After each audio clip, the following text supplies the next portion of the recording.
ನಮಸ್ಕಾರ, ನನ್ನ ಹೆಸರು doctor Karareddy Sridhar Reddy. I am a laser and stapler surgeon in Circumcure hospital. ನಮಸ್ಕಾರ, ನನ್ನ ಹೆಸರು ಡಾಕ್ಟರ್ ಕಾರರೆಡ್ಡಿ ಶ್ರೀಧರ್ ರೆಡ್ಡಿ. ನಾನು stapler and laser surgeon in treatment range hospital, KPHP colony, Kukatpally, Hyderabad. ಬಹಳ ಜನ ಪುರುಷರಿಗೆ ಸ್ಕಿನ್ ಫ್ರೀ ಆಗಿ ಮೂವ್ ಆಗ್ತಾ ಇರುತ್ತೆ. ಆದರೆ ಅವ್ರಿಗಿರೋ ಪ್ರಾಬ್ಲಮ್ಸ್ ಏನಂದರೆ frenulum, high attach frenulum or frenulum tightness, short frenulum, ಈ ಥರದ್ದೆಲ್ಲ ನೋಡೋದಾದರೆ ಅಸಲಿಗೆ ಫ್ರೆನ್ಯುಲಮ್ ಅಂದರೆ ಏನು, ಈ ಫ್ರೆನ್ಯುಲಮ್ನಿಂದ ಯಾಕೆ ಅಷ್ಟು ತೊಂದರೆಗಳು ಸ್ಟಾರ್ಟ್ ಆಗುತ್ತೆ ಅಂತ ಇವತ್ತು ತಿಳ್ಕೊಳ್ಳೋಣ. ಸೊ ಪುರುಷರಲ್ಲಿ ಅಂಗದ ಮುಂದೆ ಇರುವ ಚರ್ಮನ ನಾವು ಫೋರ್ ಸ್ಕಿನ್ ಅಂತ ಕರಿತೀವಿ. ಈ ಫೋರ್ ಸ್ಕಿನ್ ತುಂಬ ಫ್ರೀಯಾಗಿ ಮೂವ್ ಆಗ್ತಾ ಇರಬೇಕು ಫ್ರಂಟ್ ಆ್ಯಂಡ್ ಬ್ಯಾಕ್ ಆಗಿ.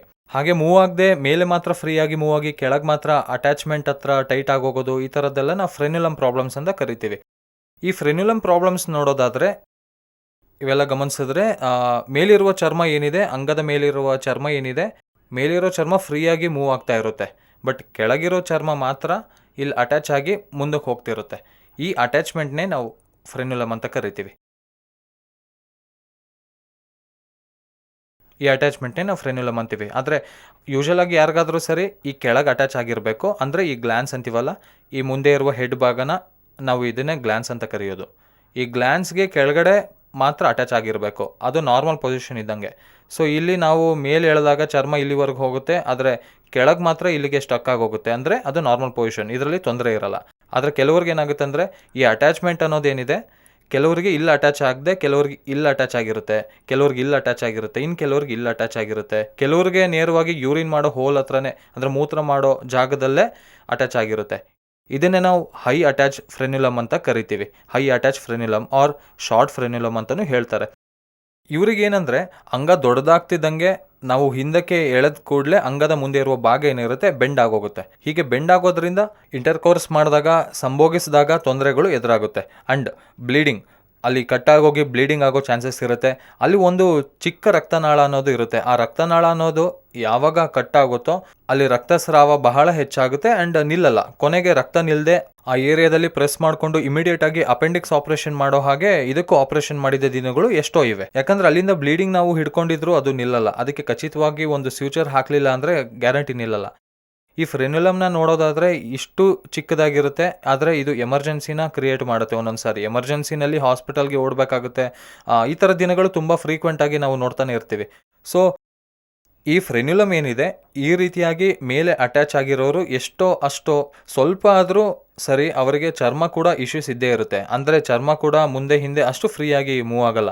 ಸೊ ಈ ಚರ್ಮ ಫ್ರೀಯಾಗಿ ಮೂವ್ ಆಗಲಿಲ್ಲ ಅಂದರೆ ಅದನ್ನೇ ನಾವು ಫೈಮೋಸಿಸ್ ಅಂತ ಕರಿತೀವಿ. ಸೊ ತುಂಬ ಜನಕ್ಕೆ ಫೈಮೋಸಿಸ್ ಜೊತೆಗೆ ಫ್ರೆನ್ಯುಲಮ್ ಪ್ರಾಬ್ಲಮ್ ಇರ್ಬೋದು. ಬರೀ ಫ್ರೆನ್ಯುಲಮ್ ಇರೋರು ತುಂಬ ವಿರಳವಾಗಿ ನೋಡ್ತಿರ್ತೀವಿ. 100 ಜನರಲ್ಲಿ ನೋಡಿದ್ರೆ ಒಬ್ಬರಿಗಿಂತ ಹೆಚ್ಚಾಗಿ ಸಿಗಲ್ಲ. ಫ್ರೆನ್ಯುಲಮ್ ಮಾತ್ರ ಅಟ್ಯಾಚ್ ಆಗಿರೋರು ಅಂತ ಹೇಳೋರು ತುಂಬ ಕಡಿಮೆ.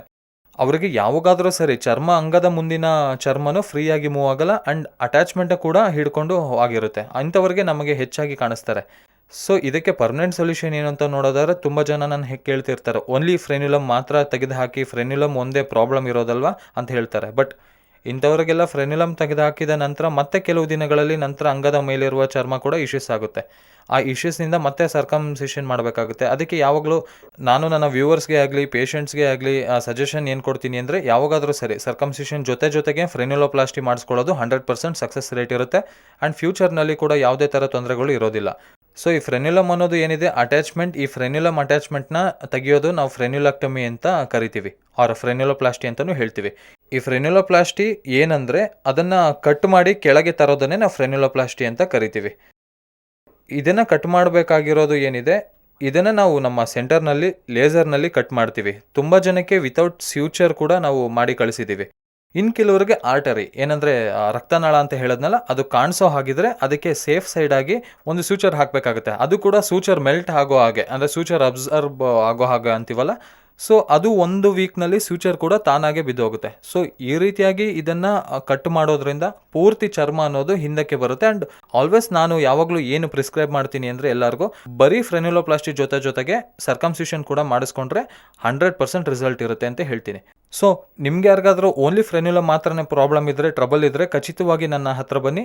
ನಾವು ಓನ್ಲಿ ಫ್ರೆನ್ಯುಲಮ್ ಪ್ರಾಬ್ಲಮ್ ಇದ್ದು ಚರ್ಮ ತುಂಬ ಫ್ರೀಯಾಗಿ ಮೂವ್ ಆಗುತ್ತೆ ಅನ್ನೋದಾದರೆ ಓನ್ಲಿ ಫ್ರೆನ್ಯುಲೋಪ್ಲಾಸ್ಟಿ ಮಾಡಿಸ್ಕೊಂಡು ಇದಕ್ಕೆ ಕಂಪ್ಲೀಟ್ ಪರಿಹಾರ ಮಾಡ್ಕೋಬೋದು. Thank you very much.